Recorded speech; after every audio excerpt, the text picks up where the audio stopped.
Frappés par la famine, les Rwandais mangent maintenant la viande du chien. Eh oui, incroyable mais vrai. Mais comme le témoigne cette photo, vous voyez là-bas, il y a 3 jeunes hommes avec menottes en main qu'on vient d'arrêter. La scène se passe au Rwanda, l'Eldorado, dans le pays dont on nous présente tous les succès du monde, la réussite, toutes les choses positives que vous connaissez. Mais comme nous vous le disons toujours, le vrai Rwanda, ce n'est pas ce qu'on nous montre. Ce ne sont pas les rues propres, les buildings qu'on vient de construire par des actionnaires étrangers. Eh non, le vrai Rwanda se trouve derrière ce building-là. Donc, si vous allez derrière ce building, dans les provinces, pour rencontrer les citoyens lambda, et oui, vous verrez qu'il y a une toute autre réalité là-bas. Comme je l'ai dit, frappés par la famine, les Rwandais se plient maintenant à bouffer la viande du chien. Pour ceux qui vont douter, cette histoire que vous voyez sur la photo s'est passée au début du mois d'août. C'est dans la province de Ruhanga, le district de Ruhanga, que la scène s'est passée. Alors, la vérité c'est quoi? C'est qu'avec ce coronavirus, parce que le Rwanda d'habitude, le Rwanda de Kagame, nous le disons toujours, c'est un pays pauvre qui vit des dons. Même le budget du Rwanda, pour qu'il soit mis en place, il faut qu'il y ait vraiment des dons venant de beaucoup de pays, tels que la Suède, le Danemark, les États-Unis d'Amérique, la Grande-Bretagne. Il faut qu'un certain nombre de pays se cotisent pour parvenir à donner l'argent à Kagame, et ainsi, le budget du Rwanda aura lieu ou bien verra le jour. Si l'aide ne vient pas, c'est-à-dire le Rwanda ne peut pas avoir les moyens donc de mettre en place son budget annuel. Eh bien, la photo que vous voyez témoigne de la misère. Puisque vous n'allez pas nous dire que c'est dans la tradition des Rwandais de manger la viande de chien. Même au temps d'Abiyarimana, dans le plus grand passé, passé proche ou bien passé lointain, on n'avait jamais entendu que le peuple rwandais mangeait la viande du chien.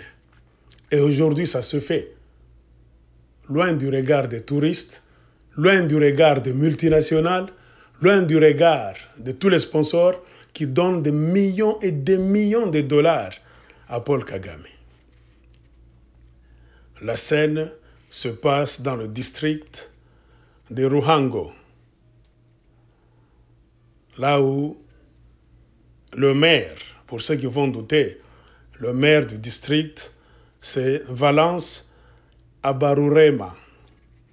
Il a été tenu au courant et on a signalé la police pour arrêter ces 3 jeunes hommes que vous voyez sur la photo. Et allez voir comme ça, regardez un peu l'état dans lequel ils se trouvent. On sent que ce sont des gens qui vivent une vie misérable. Alors qu'ils font tout pour se débrouiller afin de pouvoir mettre la nourriture sur la table. Et par la tradition, le Rwanda, c'est un pays là où on nous montre à la télévision beaucoup de vaches. Un pays du lait, les jolies collines, les montagnes, tout va bien. Eh bien, nous vous disons qu'il faut maintenant ouvrir les yeux. Ceux qui ne nous croient pas, vous êtes maintenant devant le fait accompli. Tout ce qu'on nous montre, c'est ce qu'on appelle les scoops médiatiques, la publicité, le bruit des sponsors. Car la réalité, c'est quoi? Le Rwanda, c'est un pays pauvre. Et imaginez, dans un moment normal, il faut que les gens, que certains États se cotisent pour mettre en place le budget du Rwanda. Et imaginez maintenant, avec ce temps du coronavirus, ce temps de crise qui frappe même les grandes puissances telles que les États-Unis d'Amérique, la Grande-Bretagne, beaucoup de pays européens, tout le monde se recherche. Chacun pour soi, Dieu pour tous. Chaque gouvernement dans son pays cherche comment donc mettre des structures en place pour éviter le chaos, pour diminuer le chaos que vient de créer ce coronavirus. Alors imaginez les pays qui ne vivent que des aides. Si le grand frère lui-même a des problèmes, alors qu'est-ce qu'on va dire du petit frère? Et vous souviendrez-vous qu'au milieu de ce coronavirus, je ne sais pas, il y a 2 mois, au mois de, c'est pas mai ou bien avril, Paul Kagame avait fait un saut rapide en Grande-Bretagne. On avait vu son avion en Grande-Bretagne. Ça a créé même du tollé.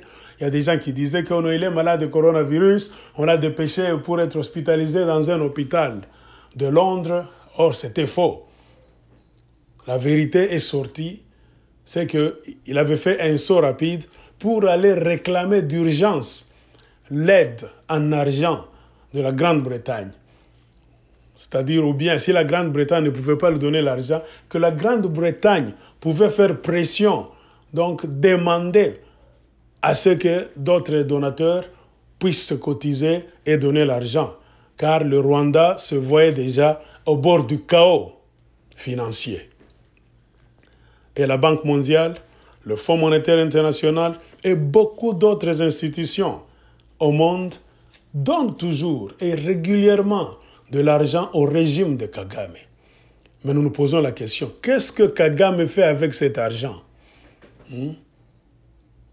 C'est ça la question. Qu'est-ce que Paul Kagame fait avec cet argent? Alors vous comprendrez que parfois ce qu'on nous montre à la télévision, c'est ce qu'on appelle de l'illusion. Et je pense qu'à la fin du régime de Kagame, c'est quand la vérité sortira. Parce que vous savez, quand vous êtes valet des Blancs, des Occidentaux, comme Kagame l'est, moi j'ai toujours dit que Kagame n'est pas panafricaniste. Tous les Africains qui vivent encore dans le rêve, dans le mensonge, à qui on présente Kagame comme un panafricaniste, ça c'est faux. Kagame serait panafricaniste si du moins il pouvait respecter les autres Africains, si du moins il pouvait bosser pour être en harmonie avec les autres Africains, travailler pour le progrès des autres Africains. Mais Kagame ne le fait pas. Paul Kagame est au Congo. L'armée de Paul Kagame, sponsorisée, mise en place par les anglo-saxons, est au Congo. La guerre que vous entendez là dans l'est de la République démocratique du Congo, qui a maintenant fait 20 ans, c'est d'abord les militaires du Rwanda, les militaires rwandais qu'on a mis là-bas, avec pour mission de déstabiliser le Congo régulièrement, afin de voler le coltan, de l'or et beaucoup d'autres richesses, pour les amener au Rwanda. Et à partir de là, donc, ceux qui envoient Kagame vont se partager, acheminer d'autres en Occident et laisser quelques pourcentages à Paul Kagame. Imaginez-vous, il n'y a pas de coltan au Rwanda, mais Kagame a construit une usine de raffinerie pour raffiner le coltan, donc une raffinerie de coltan. Il n'y a pas d'or au Rwanda, mais Kagame a fini de construire une raffinerie d'or. Pourquoi? C'est pour vous dire que la crise dans la République démocratique du Congo a déjà été inscrite dans la durée. C'est-à-dire ceux qui envoient Kagame à créer le chaos au Congo, à piller pour faire sortir. Donc les richesses du Congo, on les pille dans l'Est, on les fait sortir au Rwanda, à partir du Rwanda. C'est ça même le couloir pour les acheminer à travers le monde. C'est-à-dire les sponsors de Kagame, ayant l'idée de ne pas laisser, de ne jamais laisser le Congo démocratique en paix, lui ont dit de construire déjà des raffineries de coltan et de l'or. Or, quand vous fouillez dans le sous-sol du Rwanda, il n'y a pas d'or, il n'y a pas de coltan. Alors avec ça, quand vous venez dire aux Africains qui raisonnent que Paul Kagame, c'est une réussite, le gouvernement, le régime Kagame, c'est du succès, donc c'est l'exemple à suivre en Afrique, c'est-à-dire, messieurs, vous n'êtes pas bien informés. Et la plus grande erreur des Africains, c'est de ne jamais s'informer. Les Africains prennent ce qu'on leur dit de bouche à oreille et ils transforment et ils se partagent le mensonge sans jamais faire des recherches. Puisque parmi beaucoup de présidents africains, on parle de Paul Kagame. Oh, le modèle du Rwanda, le modèle du Rwanda. Qui est en train de construire le Rwanda? Ce ne sont pas les Rwandais. Ce n'est pas Paul Kagame qui est en train de construire. Ce sont des multinationales qui veulent faire du Rwanda donc un poste de contrôle de l'Afrique centrale, comme on a fait d'Israël, le poste de contrôle du Moyen-Orient, afin de créer le trouble au Moyen-Orient pour s'emparer de l'or noir, du pétrole. De même, on a fait du Rwanda un poste de contrôle de l'Afrique centrale, c'est-à-dire la région des Grands Lacs. Quand il y a un grand désordre infini aujourd'hui, c'est parce qu'on a mis Kagame là. C'est ça. Les Occidentaux sont en train de faire du Rwanda le poste de contrôle de troubles, c'est-à-dire par lequel on va commencer à créer le chaos dans la région des Grands Lacs. Et le pays le plus visé, c'est la République démocratique du Congo, parce que ce pays-là regorge de toutes les richesses de la planète Terre. Il y a eu du diamant, de l'or, du cuivre, coltan, tout ça. Et pour l'instant, on parle du cobalt avec les voitures électriques. Donc, ils ne sont pas prêts à laisser le Congo. Et quand toi, Africain, Paul Kagame, tu acceptes donc d'être le valet des Blancs pour déstabiliser un autre pays africain, pays des Noirs, est-ce qu'on peut t'appeler que tu es panafricaniste? Non. C'est ici où nous disons à tous les présidents africains qui mentent à leur peuple que le Rwanda, c'est un exemple à suivre, il faut que vous puissiez revoir votre copie. J'ai suivi, ce langage revient régulièrement au Sénégal.